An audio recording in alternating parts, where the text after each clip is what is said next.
Hello， 你好，我是 Frank， 你的飞行伙伴。飞机系统故障，飞行员要怎么处理？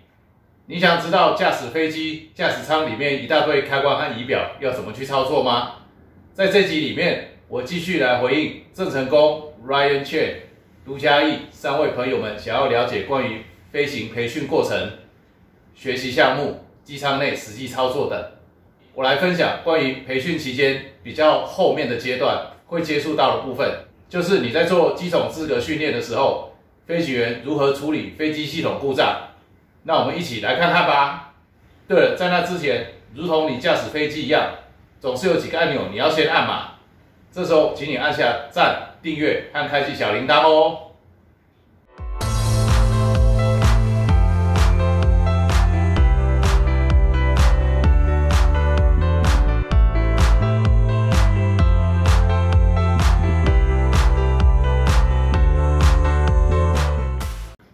在我背后这个是静态程序训练器 （Static Procedure Training Device）， 我在另外一个影片有介绍，你可以点这边去看看。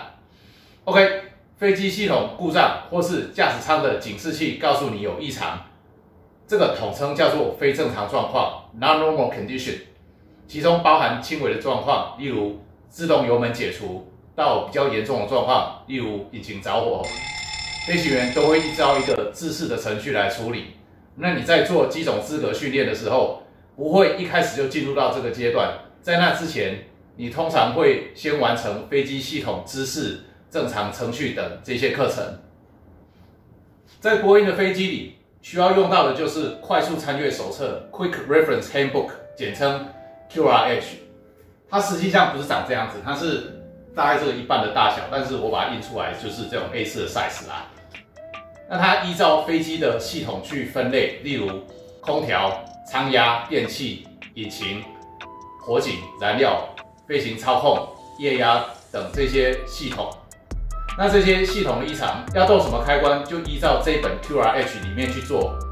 操控飞行员 Pilot Flying 就负责驾驶飞机和无线电，监控飞行员 Pilot Monitor 就负责做程序。那开始做任何程序之前，有一些大原则要记住。第一个就是驾驶飞机 ，Pilot Flying 把飞机飞好 ，Pilot Monitor 把飞机看好，不要两个人在那边专心的做程序，结果飞机没人管，进入了不正常姿态 ，upset 导致失控，或是飞机去撞山了。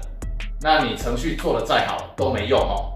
过去有一些空难的例子，还就真的是这样子。第二个就是开关或把手等各项驾驶舱操控，基本上是依照 Pilot Flying 和 Pilot Monitor 责任区域去碰。例如驾驶杆、油门这些的，就是 Pilot Flying 的；顶部面板这些的，就是 Pilot Monitor 去动。第三个就是有些开关去动它之前，两个人都要确认。例如油门 Thrust Lever、引擎启动杆 Engine Start Lever。如果是在747、777那些飞机上面的，它叫做燃料控制开关 （Fuel Control Switch）， 还有火警开关 （Fire Switch）、发电机驱动解除开关 （Generator Drive Disconnect Switch）、飞行操控开关 （Flight Control Switch）、惯性导航选择钮 （IRS Mode Selector） 这些。那为什么要两个人都确认？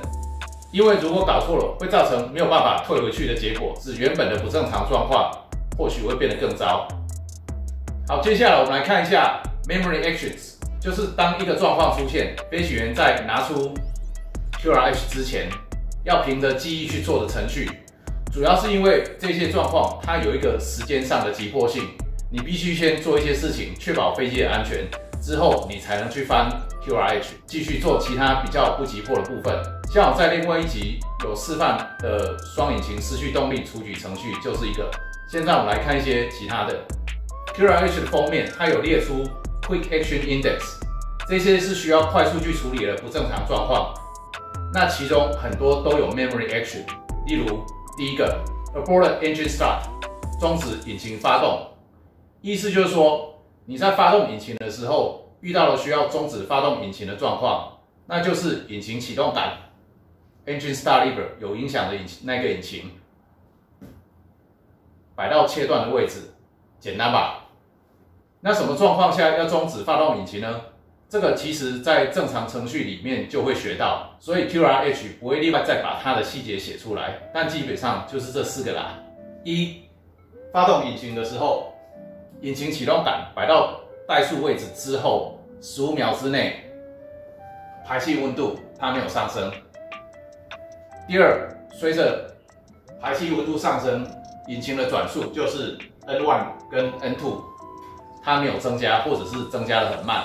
第三个是排气温度快速接近或者是超过上限，也就是红线啊，或是725度。第四，引擎发动之后稳定在怠速，但是没有油压。再来，我们看这个 APU Fire， 就是辅助动力机着火，那火警警告灯，它就会亮，警铃也会跟着响，然后 APU 的火警开关它也会亮。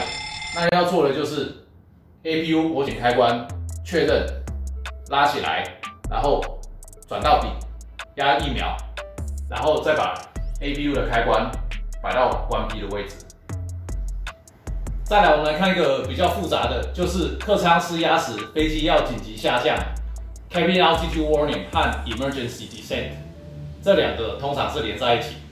当客舱高度超过1万英尺时，客舱高度 Cabin Altitude 警示灯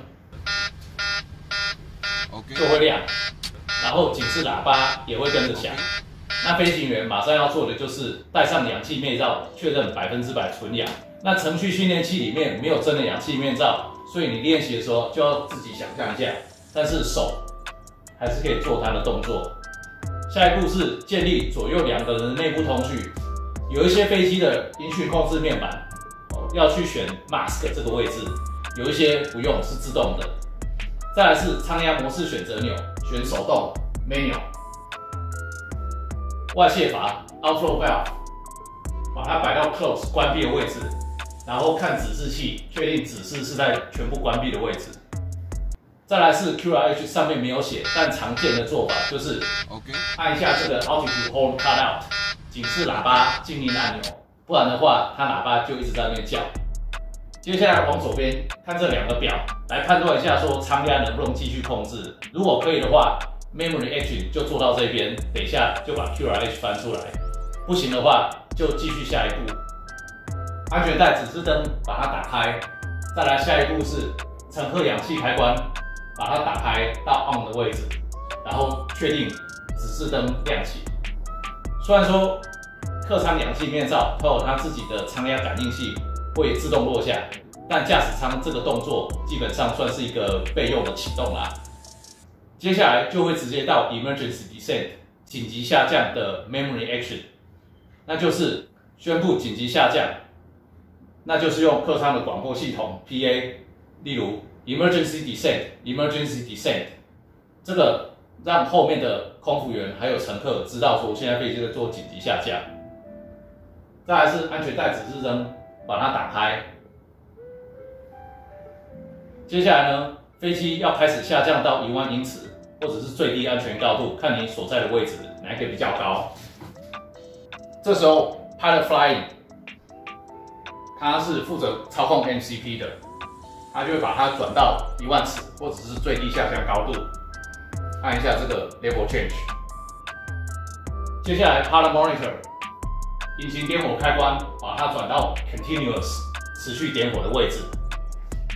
同时呢 ，Pilot Flying 它会把油门全部收到底，然后减速板把它拉起来到 Flight Detain 的位置。接下来，它要去调整下降的速度。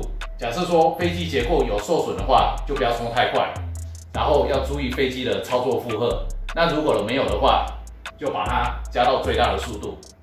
到这边 QRH 里面的 Memory Item 基本上就是结束了，但其实后面还有许多飞行员要做的事情，这个在其他的训练手册里面会提到。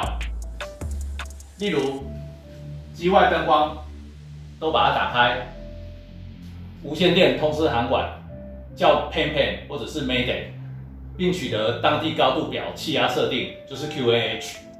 那看你所在的位置在哪里啦。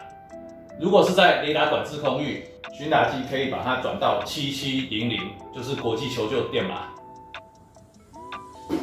再来就是把 QRH 翻出来，从刚刚的 Cabin Altitude 章节开始 ，Pilot Monitor 就念 QRH， 一边念一边做 ，Pilot Flying 还是继续驾驶飞机。好，当飞机下降到10000英尺的时候，就把减速板收起来，调整空速到一个预定的速度，例如300节、250节、LRC 速度等等，看你所在的位置和状况。然后看一下舱压指示，舱压没有超过10000英尺的飞行员就可以把氧气面罩拿下来。后续就是跟空姐了解一下后面的状况，然后计划要怎么转降。最后我们来看看 QRH 里面大部分的状况是没有 memory action 的，也就是说没有那么急迫。飞行员你只要先把飞机飞好，导航、通讯那些都顾好了，有空的时候你再来处理就可以了。例如液压棒过热的警示灯亮了，在这边，那 Pilot Monitor 就把 QRH 拿出来，翻到液压棒过热的那个章节。一边念一边做，像这样子。Hydraulic pump overheat condition. The hydraulic pump temperature is high. Electric hydraulic pump switch affected side off. Off. Note: one pump supplies sufficient pressure for normal system operation. 程序做完之后，再念 hydraulic pump overheat checklist complete 就好了。好，那关于遇到飞机系统故障，飞行员怎么处理，就先分享到这边啦。要是这影片对你有帮助，记得多多分享，或是在留言板里面告诉我。祝你飞行愉快，我们下次见，拜拜。